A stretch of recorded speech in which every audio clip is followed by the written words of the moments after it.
કેમ છો મારા કોન્ટ્રાક્ટર મિત્રો તથા ભાઈઓ? આપણે આજે આવ્યા છીએ રમેશભાઈની મુલાકાતે એક નવી સાઇટ ઉપર, જે સુરેન્દ્રનગર જિલ્લાના સારામાં સારા કોન્ટ્રાક્ટર છે અને ગણેશ કેમિકલમાં લગાતાર 8 વર્ષથી આપણી વેબસ કંપનીનું લગાતાર કેમિકલ આપણે આપણને સમજાવશે. આજે આપણે એમની સાઇટ ઉપર કયું કેમિકલ વાપર્યું અને ફ્લોરિંગમાં આપણી એપોક્સી આજે ચોકલેટ કલર લાવ્યા છીએ અને 10 કિલો એમની સાઇટ ઉપર જરૂર હતી એટલે આપણે લઈને આવ્યા છીએ ચોકલેટ કલર અને કેમિકલ. આપણે રમેશભાઈ કયું વપરાણું આ સાહેબ? આપણે 2x1 ની ટાઇલ્સ અને 18x12 ની ટાઇલ્સ, 3x1 ની ટાઇલ્સ બધામાં આપણે વેફરનું 40 કિલો બેગ જ વાપરીએ. ક્લાસિક વાપરો છો અને તે સિવાય નવા ગ્રેડ ફાર્મ આવતી હતી આપણે વાપરીએ છીએ કે નથી વાપરતા? એ આપણે વાપરીએ તો એની મોટી સાઈઝમાં વાપરીએ. 4, 2, 5 સુધીમાં. બરોબર.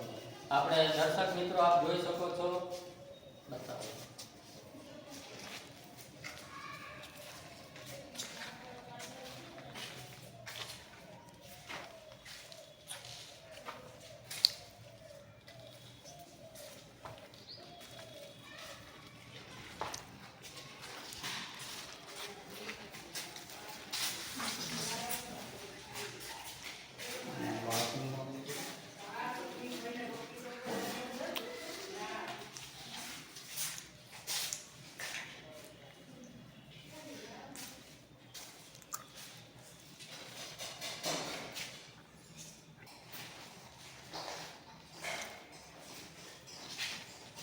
બીજા પ્રશ્ન?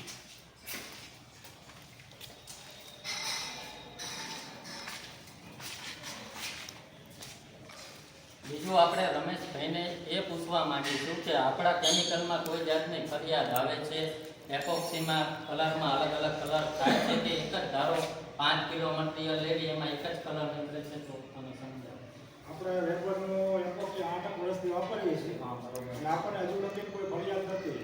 આપણે વાટા ભર્યા પછી ફિનિશિંગ સારું આવે છે અને સાફ પણ ઈઝી થઈ જાય છે. બીજી કોઈ તકલીફ નથી બીજી કોઈ પડતી ને? નથી. 5 કિલોનો આપણે બેગ લઈ પાછા 5 કિલો એક જ સરખું નીકળે છે. અલગ અલગ શેડ. ના, અલગ અલગ નથી. તમારું કહેવું એવું છે કે આપણે 5 કિલો લેવી કે 15 કિલો લેવી કે 50 કિલો માલ લેવી, તો કલર શેડમાં એક જ ધારો કલર આવે? હા, બધું એક જ ધારું આવે.